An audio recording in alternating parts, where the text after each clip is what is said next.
بسم اللہ الرحمن الرحیم۔ لاکھوں کروڑوں درود حضور اکرم صلی اللہ علیہ وآلہ وسلم اور ان کی آل پر۔ خواتین و حضرات، اس ویڈیو میں ہم آپ کو بتائیں گے کہ حضرت سیدنا اسرافیل علیہ السلام کے ذمہ کیا کام ہے اور وہ سور کیسے پھونکیں گے۔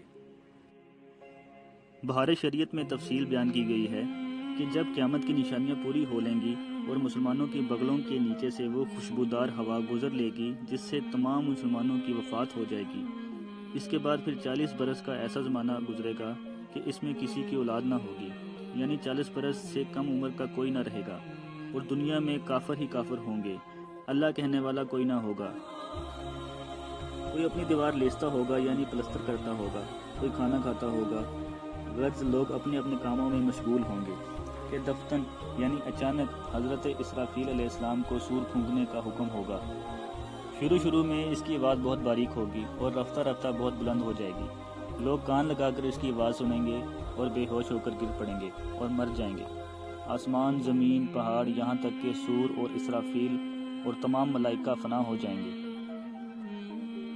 اس وقت سوا اس واحد حقیقی یعنی اللہ عز و جل کے کوئی نہ ہوگا اور وہ فرمائے گا، لمن الملک اليوم، آج کس کی بادشاہت ہے، کہاں ہیں وہ جبارین، کہاں ہیں وہ متکبرین، مگر کون ہے وہ جو اس کا جواب دے۔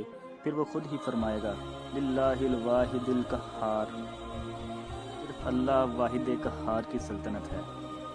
پھر جب اللہ تعالیٰ چاہے گا اسرافیل کو زندہ فرمائے گا اور سور کو پیدا کر کے دوبارہ پھونکنے کا حکم دے گا۔ سور پھونکتے ہی تمام اولین و آخرین، ملائکہ و انس و جن و حیوانات، یعنی جب دوسری بار سور پھونکا جائے گا تو اس میں تمام فرشتے، انسان، جنات اور جانور موجود ہو جائیں گے۔ سب سے پہلے حضور انور صلی اللہ تعالیٰ علیہ وآلہ وسلم قبر مبارک سے یوں برآمد ہوں گے، یعنی باہر تشریف لائیں گے کہ دائیں ہاتھ میں صدیق اکبر کا ہاتھ ہوگا اور بائیں ہاتھ میں فاروق اعظم کا ہاتھ ہوگا۔ پھر مکہ، مدینہ، طیبہ کے مقابر یعنی قبرستانوں میں جتنے مسلمان دفن ہیں سب کو اپنے ہمراہ لے کر میدان حشر میں تشریف لے جائیں گے۔ جزاک اللہ۔ اگر آپ کو ہماری ویڈیو پسند آئی ہے تو اپنے دوستوں کے ساتھ شیئر کیجیے اور مزید اچھی ویڈیوز کے لیے ہمارا چینل سبسکرائب کیجیے۔